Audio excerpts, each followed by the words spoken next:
G, here we go again. Nahilamos ni Ray ang palad sa kanyang mukha nang mabasa ang pinag-uusapan ng kanyang mga pinsan sa binuo nilang grupo sa isang social app.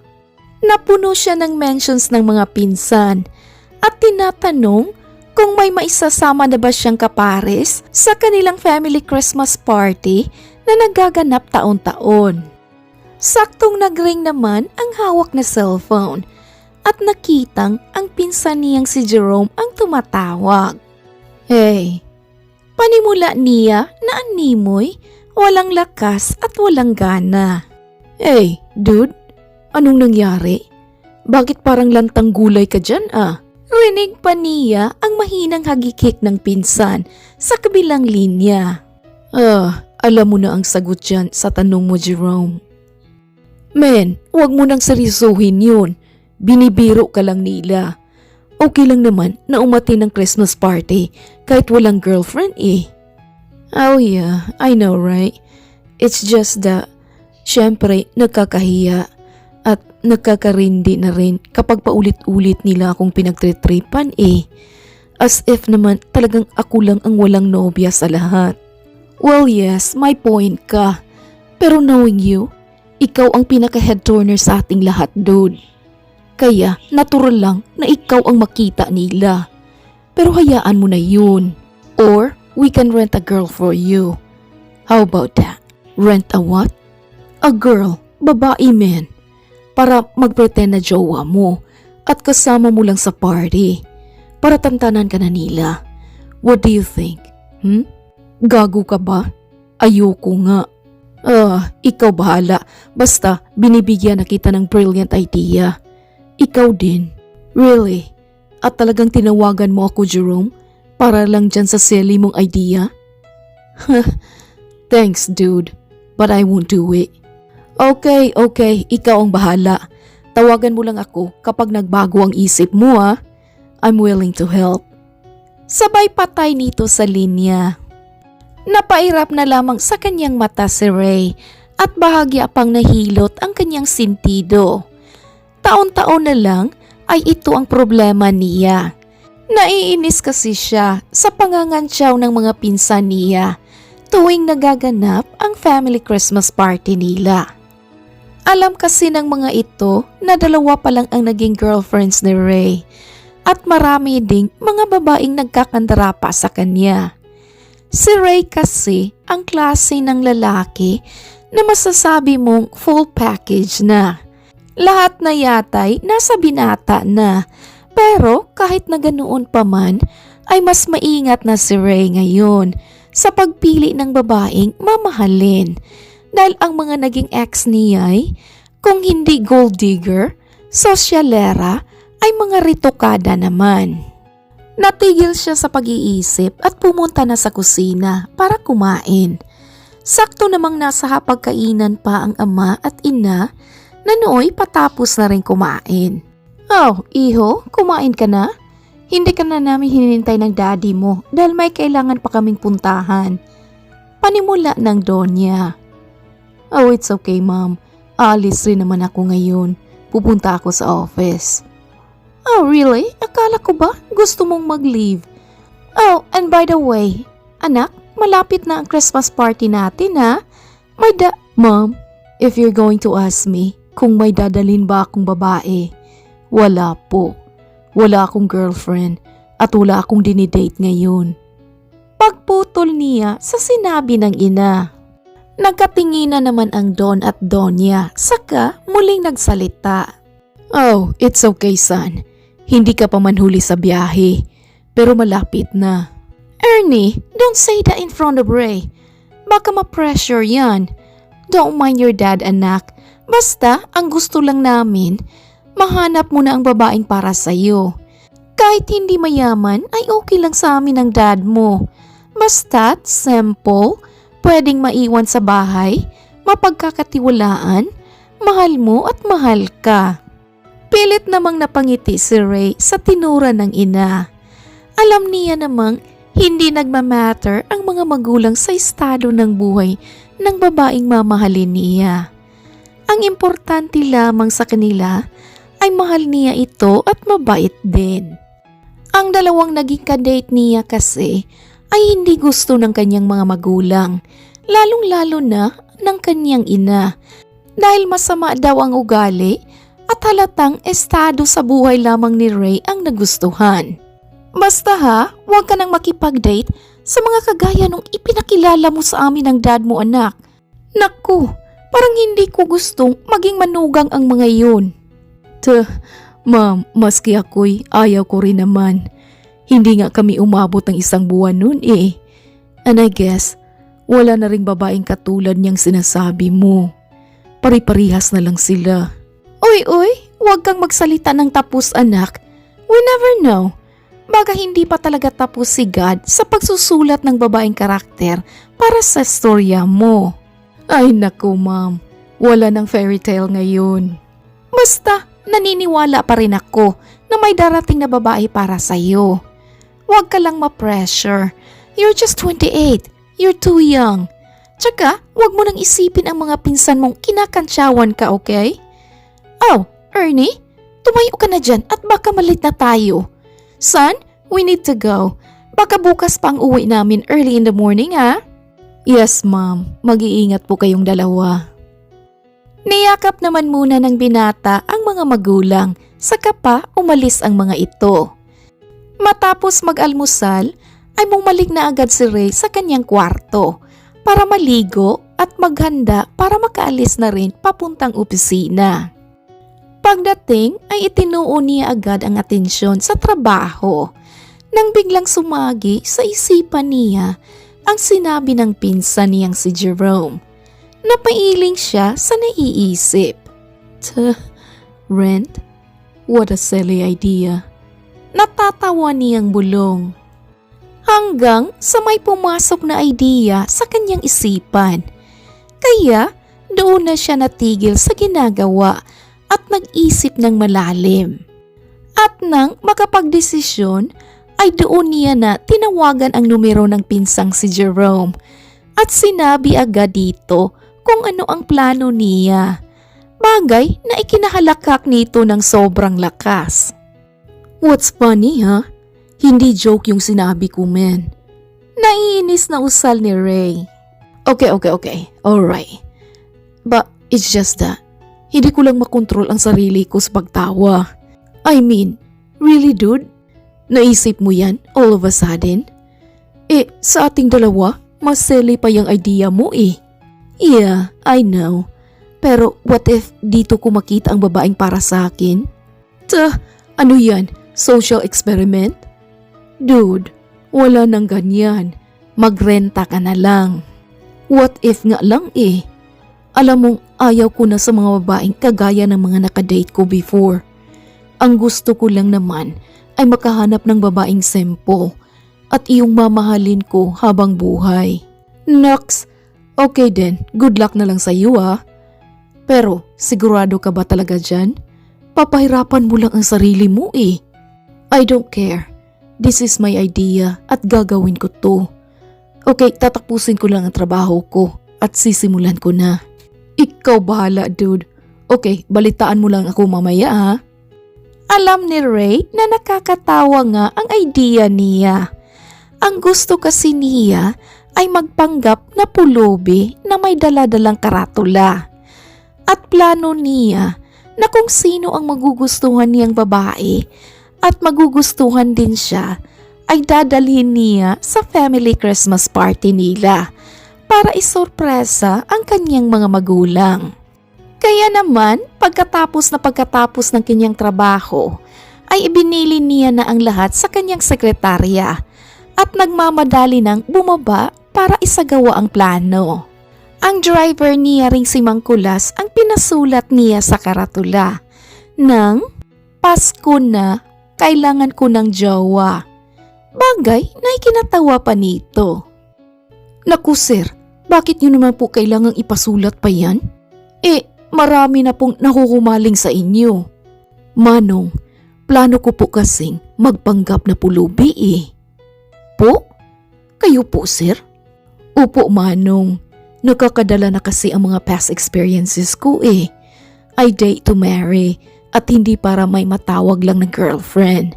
Besides, dito ko mapapatunayan kung may babae pa bang handa akong maging nobyo kahit pulubi ako. Kung sa bagay sir, naiintindihan ko naman po kayo. Okay, tapos na sir.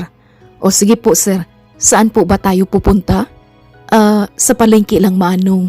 Maglalakad-lakad lang ako, bit-bit ang karato lang to. Ay Diyos ko manong, this sounds crazy. But I hope sa paraang ito, makita ko na ang babaeng para sa akin. Naku sir, ano ba yan?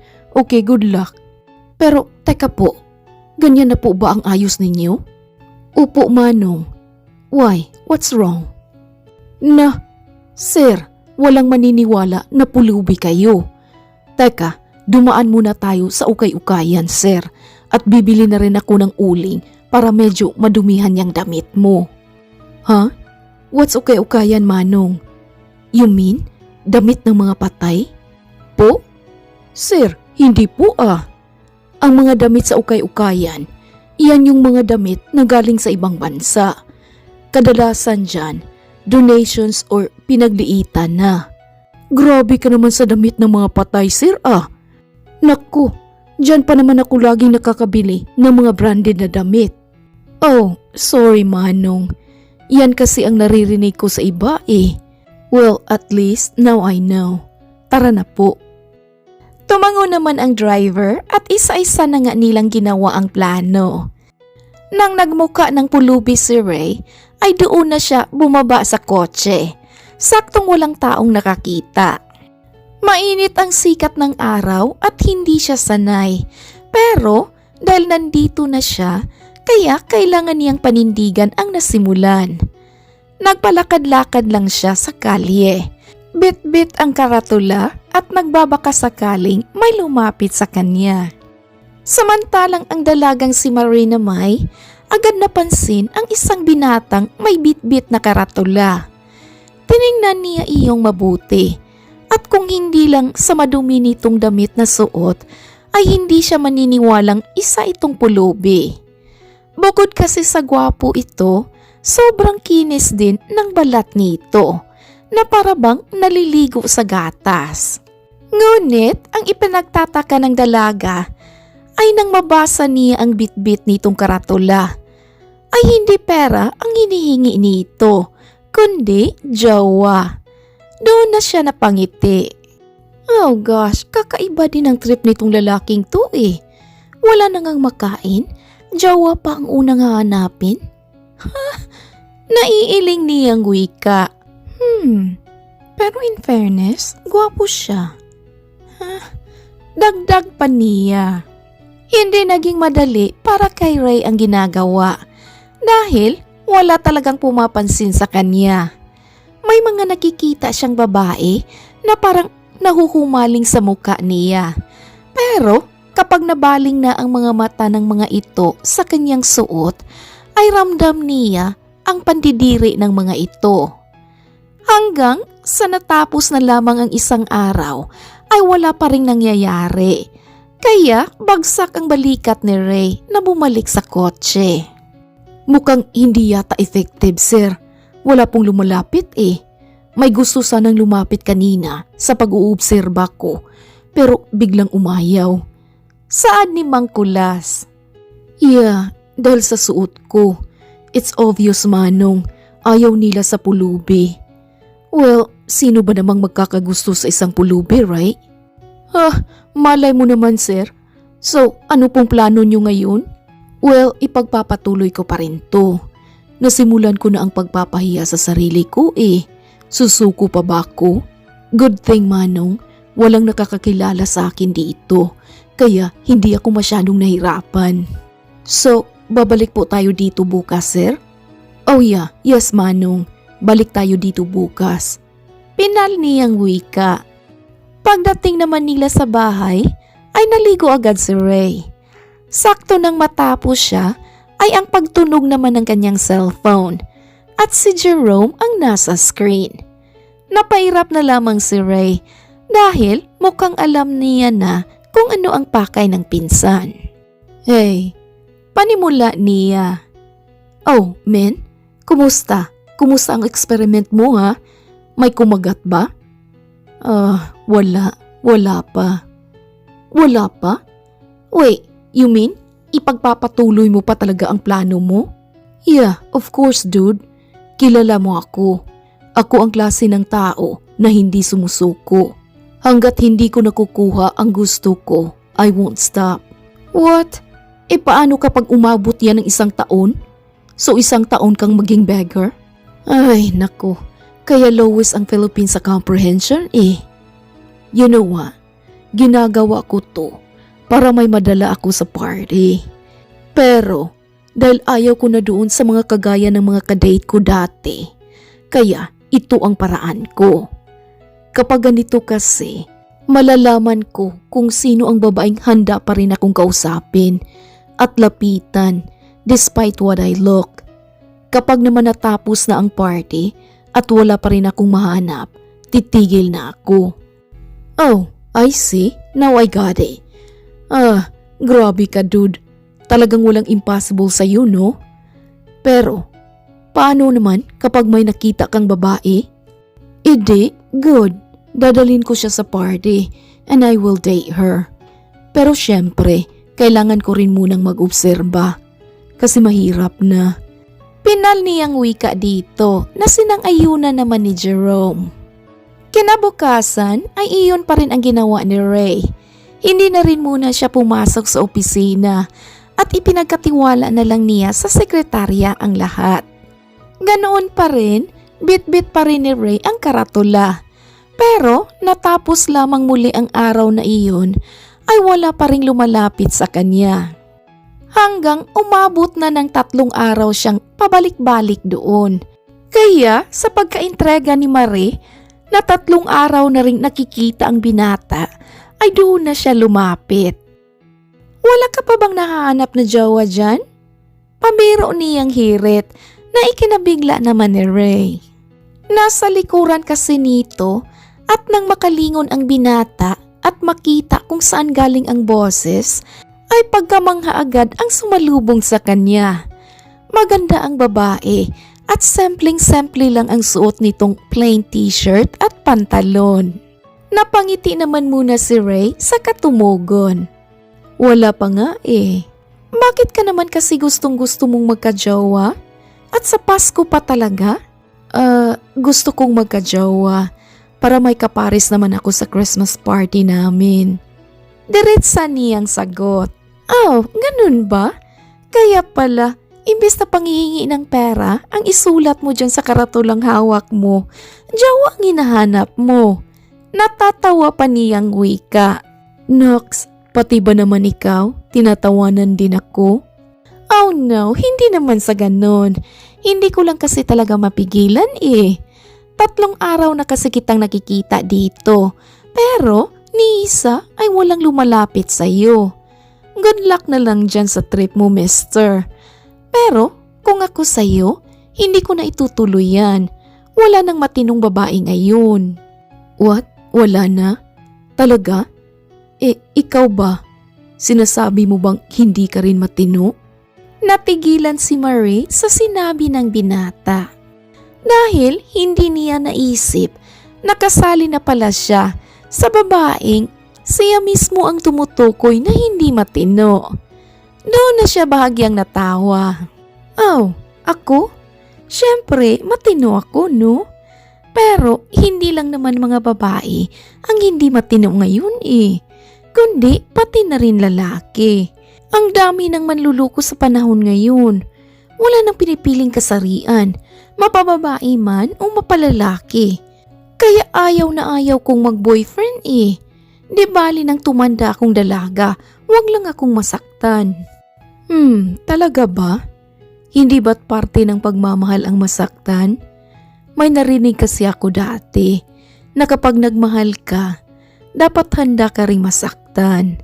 Hindi naman kasi puro saya ang nasa relasyon. Doon ka din daw matututo. Ewan ko na lang talaga. Kung totoo man yan, hindi totoo. Pero ako, wala na muna akong panahon sa mga ganyan-ganyan.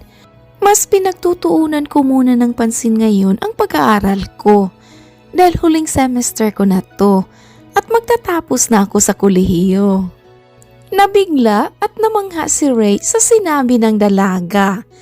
Ang buong akala niya ay isa lamang itong tindira ng street foods. Pero nag-aaral pa pala ito. Oh, nag-aaral ka pa pala? Oo naman no, graduating student na ako. Kaya nga sinisipagan ko eh. Hindi lang sa pag-aaral kundi pati na rin sa pagtitinda ng street foods. Kaunti lang kasi ang units ko ngayong semester. Kaya kapag natatapos na ang klase ko, ay tinutulungan ko sina mama at papa na magtinda. Actually, nasa kabila sila nakapwesto. Kailangan kong humiwalay sa kanila para makabenta talaga kami. Salaysay ng dalaga na mas lalong nagpamangha kay Ray. Talaga? Nagkakamangha naman. Ay nako, kung ipapadala ko nga ang kwento ko sa MMK, tiyak marami ang luluha. Mas mangha ako sa mga magulang ko kasi ito lang ang pinagkukunan namin ng pera para makapagtapos ako sa kolehiyo. Kaya nga, ginagawa ko ang lahat para balang araw masuklian ko ang lahat ng paghihirap nila at makapagpahinga na sila sa ganito. Marangal naman tong trabaho pero gusto ko na kapag may trabaho na ako at may malaking sahod, mag-relax na lang sila sa bahay at ako naman ang bahala sa lahat. Biglang naging abnormal ang kabog ng dibdib ni Ray ng mga sandaling iyon. Doon niya napatunayan na hindi lang maganda ang dalaga, kundi mabait rin at responsable. Oh, naku, ang dami ko ng kwento sa'yo. By the way, ako nga pala si Marie. Sabay lahad sa kamay. Makikipagkamay ka sa akin? Madumi ang... Pero hindi pa man natatapos ni Ray ang sasabihin ay kusa ng kinuha ng dalaga ang kamay niya para mag-shake hands sila. Ay, ano ka ba? Pare-parehas lang naman tayo eh. Tsaka, lahat naman tayo, kahit nga artista, ay ginagamit ang kamay para panghugas ng puwet. Doon na, napahagalpak ng tawa si Ray. Oh, natawa ka dyan. Totoo diba? Kahit milyonaryo ka pa, panghugas mo lang ng puwet ang kamay mo. Oo na, ikaw talaga. Ako si Ray. Pakilala din ang binata sa sarili. Oh, ikinagagala kitang makilala, Ray. Ang ganda ng pangalan mo ah. Tipid sa ballpen. Oh, heto, kumain ka na muna ng fish balls para may lakas ka kakahintay sa jowa na hinahanap mo. Tsaka, mamaya, ibibili kita ng katol para hindi ka lamukin dyan. Pabirong saad pa ng dalaga. Natawa muli ang binata. At nang iabot sa kanya ni Marie ang 3 sticks ng fish balls at 3 sticks ng isaw, ay tinanggap niya agad ito. Hindi pa siya nakakatikim ng ganoong pagkain. Pero dahil ayaw niyang magpahalata, kaya dali-dali niyang iyong kinain at nagpasalamat sa dalaga. Marie, wala akong pambayad nito ah. Saan pa ni Ray? Oh no, libre ko na yan. Nakangiting wika naman ni Marie. Naging magkaibigan ang dalawa at walang palya ang pagsilay ng matatamis ng ngiti mula sa labi ni Ray. Masaya siya sa tuwing kausap at kasama niya ang dalaga. At ngayon lamang niya ito nararamdaman sa buong buhay niya. Sinasakto niya din ang paglabas sa kotse kapag dumarating na si Marie sa pwesto nito. Nakaparada sa medyo malayo ang kanyang sasakyan, kaya sigurado siyang walang makakakita kapag siya'y bababa na. Oh, sir, nandyan na po ang hinihintay niyo. Saan naman ni Mang Kulas na nagsilbing tagagising niya? Oh yeah? Okay, salamat Manong. Bababa na po ako. Paalam niya dito. Huminga muna ng sobrang lalim si Ray bago tinungo ang dalaga. Isang linggo na kasi simula niya ang ideyang ito, pero wala pa rin siyang nahahanap. O mas madaling sabihin na wala na siyang balak maghanap dahil nahanap niya na ang babaeng dadalhin niya sa party. Ang goal na lamang niya ngayon ay ang papayagin ito. Nang makita naman ni Marie ang binata na papalapit na sa kanya, ay nginitian din niya ito. Pansin niyang wala na itong bitbit na karatula at malinis na din ang damit nito, kaya doon na siya nagtanong. "Oh, nasaan na ang props mo?" "Huh? Props?" "Oo, yung karatula na may wanted jowa. Nakahanap ka na ba?" Inilabas naman agad ni Ray ang pinakamalungkot niyang mukha at nagsalita. "Ay, wala pa nga eh. Isang linggo na, pero wala pa rin akong mahanap. Malapit na ang Christmas party namin. Sino nga ba ang makakagusto? Sa katulad kong nasa kalye lang, diba?" Nakaramdam naman ng awa si Marie dito. "Ay nako, kailangan mo ba talaga ng kapares dyan sa Christmas party na yan?" "Oo eh." Okay, sige, sasamahan na kita." "Alright, huwag ka nang malungkot at magdrama dyan. Mukhang importante talaga yung Christmas party na yan eh. Tsaka Pasko naman, so sasamahan na kita. Pero, syempre may malaking pero. Sasama lang ako sa'yo para may kapares ka. Pero hindi bilang isang jowa ha?" Napangiti naman agad si Ray sa sinabi ng dalaga at tumango ng paulit-ulit. "Oo naman, maraming salamat Marie." "Ay, saka mo na ako pasalamatan kapag natapos niyang party na yan. Pero, may regalo ba ako kapag sinamahan kita?" Pabirong asik niya dito.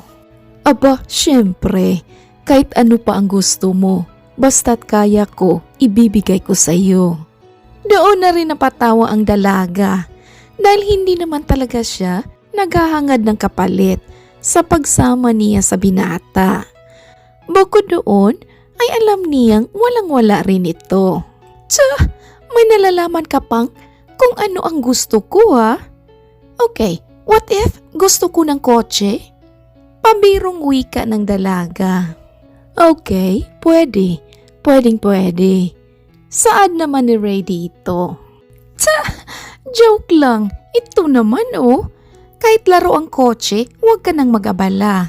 Sasama ako sa iyo dahil kaibigan kita at malapit ka na sa akin.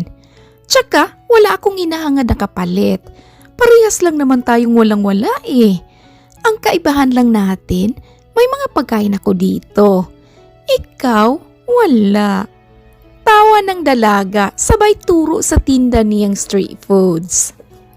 Natawa na lamang din si Ray at sinabi na sa dalaga kung saan gaganapin ang Christmas party at kung kailan. Tumango-tango naman si Marie bilang tugon. Akin na ang address mo para masundo na kita." "Ha? Susunduin mo ako?" "Naku, wag na Ray at gagastos ka pa sa pamasahe eh. Ang layo-layo pa naman ang bahay namin mula dito. Dito na lang tayo sa palengke magkita." "Sige na please. Susunduin na talaga kita. Date kita niyan, diba? So, dapat ako ang susundo sa'yo." Okay. Sigurado ka ba?" "Oo naman." Wala na ring nagawa ang dalaga, kundi ang ibigay kay Ray ang address. Sa mismong araw ng party, 4:00 ng hapon pa lang, ay handang-handa na ang binata. Naroon na din ang pinsan niyang si Jerome na pormadong-pormado na rin. "Oh, dude, akala ko'y ready ka na. Nakasalubong ko kasi ang kotse nila tito eh. At sabi nila, nandito ka pa daw." Bungad ni Jerome sa kanya. "Actually, yeah. Anyway, bakit ka nandito? Bakit hindi mo kasama ang girlfriend mo?" "Oh, susunduin ko pa. Sasabay ka ba?" "Oh no, hindi naman. May susunduin pa kasi ako eh. Teka, ito ba yung sinasabi mong maganda at simpleng babae na nakilala mo sa palengke? Oh yeah, siya nga. Nox, buti at kumagat. Dude, hindi siya kumagat. We're good friends now. Sasamahan niya lang daw ako para may kaparis ako sa party. Pero syempre, liligawan ko pa rin siya if she'll let me. Oh, so hindi pa niya alam ang tungkol sa totoo mong estado sa buhay? Nope, not yet. At ngayon ko pa sasabihin sa kanya kapag nasundo ko na siya. Kaya wish me luck. Okay man, I have to go. Susunduin ko na ang maganda kong date. Proud pa niyang sabi. Hinanda naman agad ni Mang Kulas ang sasakyan. At nang makapasok na si Ray, ay doon na sila umalis. Habang nasa biyahe, ay kabadong-kabado ang binata. Hindi niya kasi alam kung ano ang magiging reaction ni Marie. Bagay na nahalata naman ng driver. Sir, okay lang po ba kayo? Pawis na pawis po kayo ah. Lalakasan ko pa po ba ang aircon? Oh yeah, yes please Manong. Kinakabahan kasi ako eh. Ano kaya kung magalit si Marie? Oh, hindi naman siguro sir. Mabait po ang batang yun sa obserbasyon ko. Tiyak na maiintindihan niya kung bakit mo ginawa yun. Huwag lang po kayong kakabahan sir. Tumango naman si Ray bilang tugon at huminga muli ng sobrang lalim. Habang si Marie naman nakailang ulit na ring pabalik-balik sa harap ng salamin. Kaya sinita na rin siya ng inakalaunan. Alam kasi nito na may lakad ang anak ngayon dahil nasabi na ni Marie sa mamagulang ang tungkol kay Ray. Hoy Marie, baka mamaya magpalit na kayo ng mukha niyang salamin. Nahihilo na ako sa pabalik-balik mo dyan ah. Ma, sigurado ka po bang okay na po itong ayos ko? Anak, maganda ka na kahit wala kang kolorete sa mukha. Ngayon pa kaya na mayroon? Ay nako, hindi lang sa anak kita. Maganda ka talaga anak. Magsasalita pa sana ang dalaga pero hindi na natuloy nang marinig niya ang busina mula sa labas. Tinawag naman siya ng kanyang ama kaya bumaba na rin siya. Pero nang makita niyang isang magarang kotse ang nasa labas, ay doon na kumunot ang kanyang noo. Sigurado siyang hindi iyon ang sundo niya dahil napakamahal ng kotseng iyon. Ngunit nang makita niya ang pagbaba ni Ray, ay doon na ng laki ang kanyang mga mata. Humakbang siya palapit para siguraduhin kung ang kaibigan nga ba iyon. At si Ray nga. Saglit siyang natamimi dahil sobrang gwapo ng binata at nakasuot pa ito ng mamahaling damit at pangmayaman talaga ang porma nito. Ray? Is that you? Nautal pa niyang wika. Good evening, gorgeous. Ngiti nito sa kanya. Good evening din po tito, tita. Baling naman ang binata sa mga magulang ng dalaga saka nagmano. Ay, ganoon din sa iyo iho. Naku Marie anak, hindi mo naman sinabi na ito pala ang date mo ngayon. Sana nakapag-ayos man lang kami ng mama mo. Okay lang po tito, it's nice to finally know you po. Date ko po kasi ang maganda niyong anak tonight sa Christmas party po namin. Pwede ko po ba siyang isama? Ay, oo naman iho. Handang-handa na nga yan oh. Nakailang balik pa yan sa salamin. Okay na po. Huwag niyo na pong i-share yan. Okay, aalis na po kami. Ray, tara na. Sabay hila sa binata, papasok sa kotse. Aalis na po kami tito, tita. Iuwi ko po si Marie on time. Pahabol pa ni Ray dito. Habang nasa biyahe, ay para pa ring hindi makapaniwala si Marie sa nangyayari. Kaya tinanong niya na si Ray. Hindi naman nagdalawang isip ang binata na sabihin dito ang rason kung bakit niya ginawa ang pagpapanggap na iyon. What? Diyos ko naman, Ray.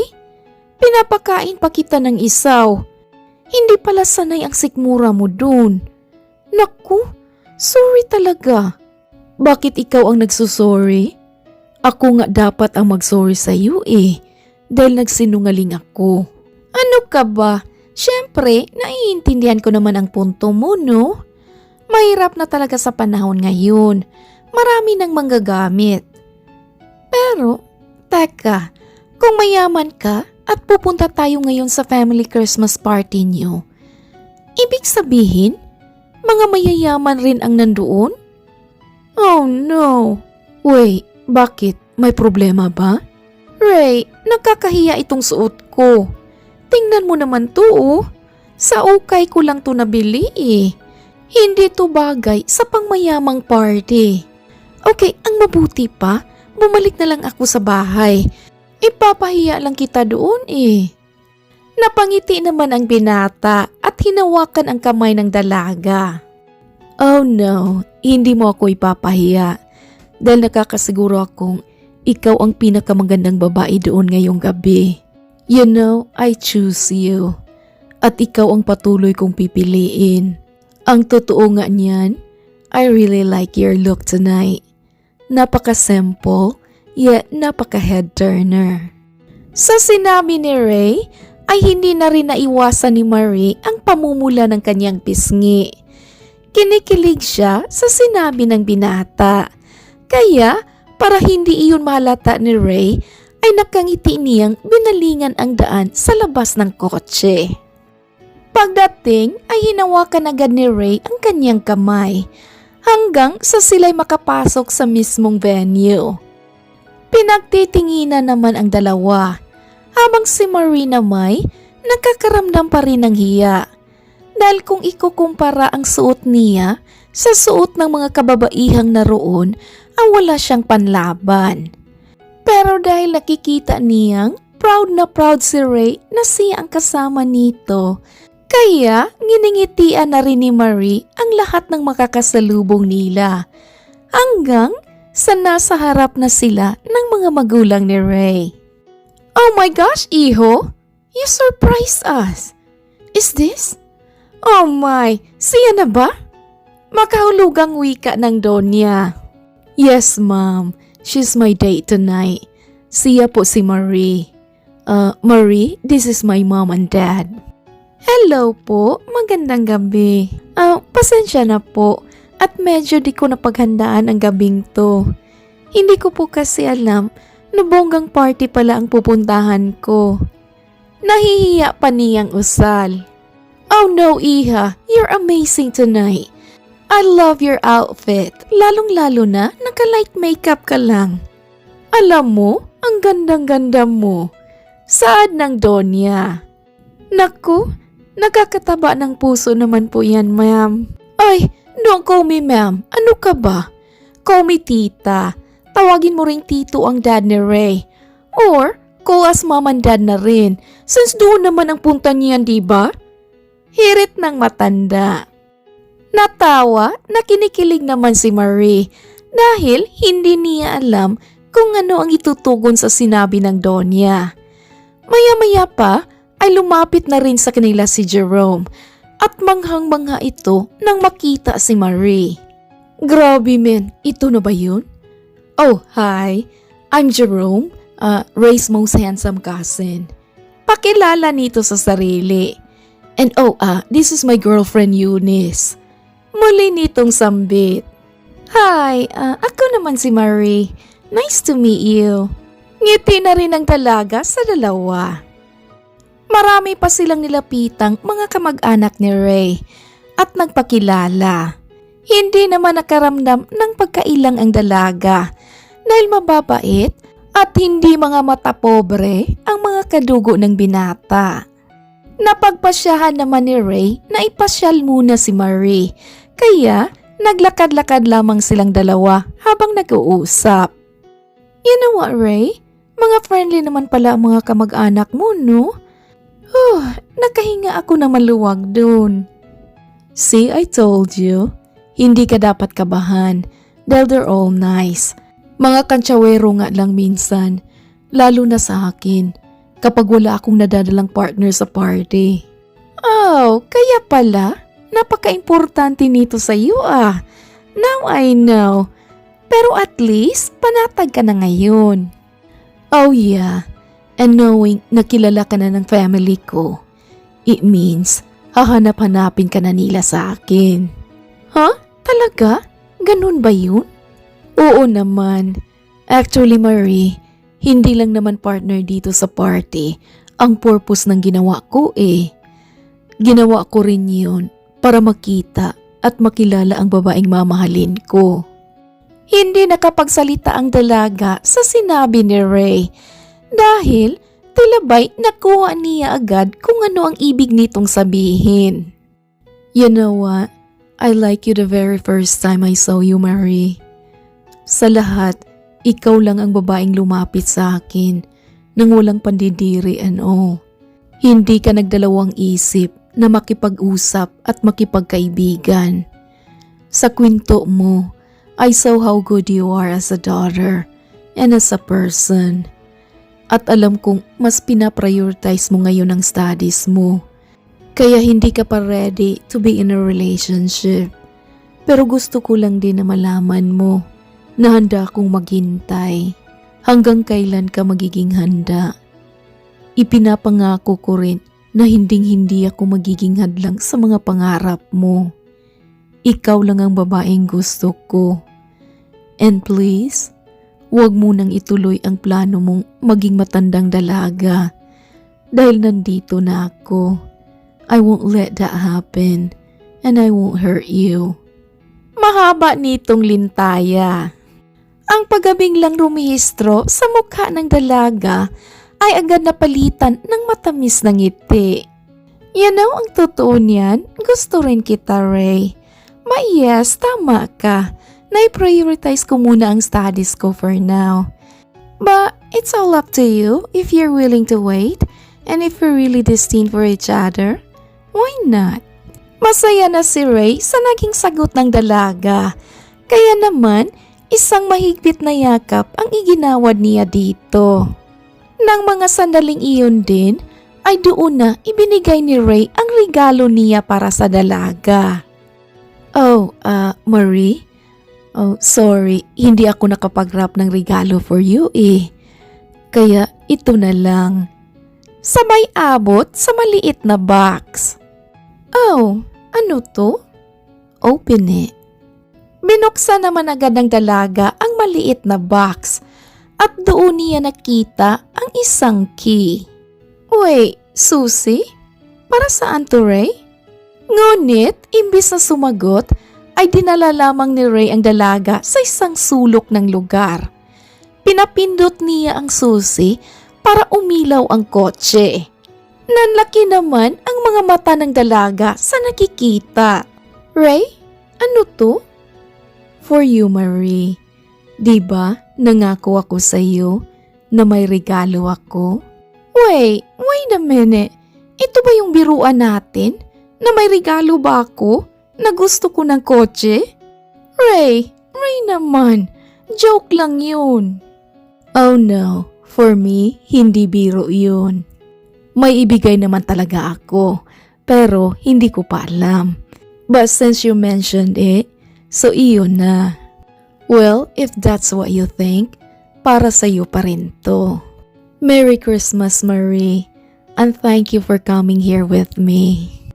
Oh, by the way, I just wanna let you know na hindi ko to babawiin kung sakali mang ayaw mo akong sagutin. Labas to sa plano kong panliligaw sa'yo, okay? Kaya don't worry. Ray! Hindi na halos makapagsalita si Marie. Dahil naglalabasa na rin ang mga luha sa kanyang mga mata. Hindi siya makapaniwala sa lahat ng nangyayari ngayong gabi na para bang isang mahabang panaginip lamang ito. Pinunasan naman agad ng binata ang makukulit niyang luha at hinalikan siya sa noo. Hey, please don't cry. Ayaw kong makikitang umiyak ka. Ikaw kasi pinapaiyak mo ako.